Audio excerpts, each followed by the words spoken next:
So let's move on to getting your sustainability message right and actually communicating what you're doing. When it comes to kind of telling people what you're doing, there are at the bottom of the screen there you can see greenhushing and greenwashing. So you might have heard of greenwashing. That's when you're actually, or a business or somebody's actually giving disinformation and actually saying that they're doing these amazing things. They're saying they're really environmentally friendly, etc. And all they're doing is, I think one of the ones was a particular cruise line boats was by 2025 we're going to have reusable straws. They weren't going to be using single-use straws. For me, that was greenwashing. That was 2 years ago, 3 years ago, 2025. And a straw. It's literally a drop in an ocean, excuse the pun. For me, that's very much greenwashing. So we don't want to be doing any of that, but we also don't want to be doing any green hushing. That's when we're not telling other people and our visitors and communicating what we're doing, what our sustainable best practices are. So you've got to be shouting about what you're doing. And this is going to help you with your marketing generally, because the people that you will attract will be the right customer as well, because they're going to love what you're doing if you're telling them about it. You don't want to go overboard, but you want to be able to create a story around what you're doing. So that story can be told through your website.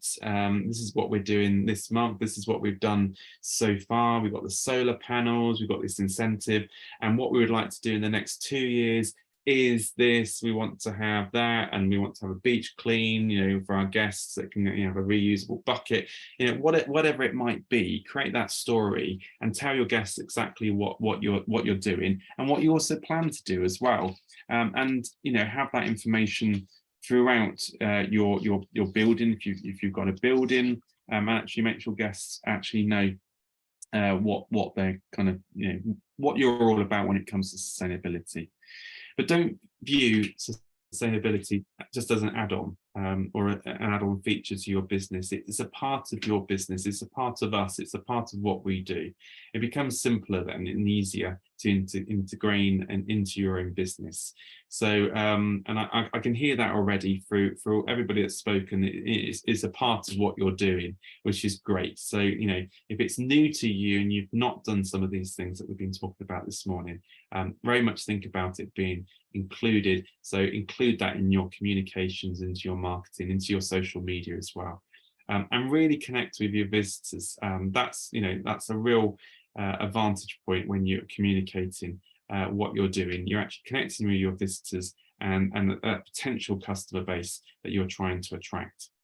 Also create green heroes, and without calling them that, but people or other partners, businesses, other organizations, feature them on your social media, on your website, give examples. We just heard about Christine's Pub and what they're doing. Feature that on your website as a bit of text if you're nearby, or etc., or the campsite, or the canoe boats, and share that great incentive of having that discount. Talk about other local schemes and other things going on as well as what you're doing, and that will really help you. But make sure you're authentic and add value. And that goes throughout our whole training of all the things that we've been doing. We always say about authentic experiences that add value. And that goes the same when it comes to being sustainable as well. So add things that will add value to your business, but also has that value for the environment, local communities as well. So there's some tips on how to get your sustainable message right. As I say, you don't want to wash it, but you don't want to hush it. You want to, somewhere in the middle, keep authentic and add value when you do that.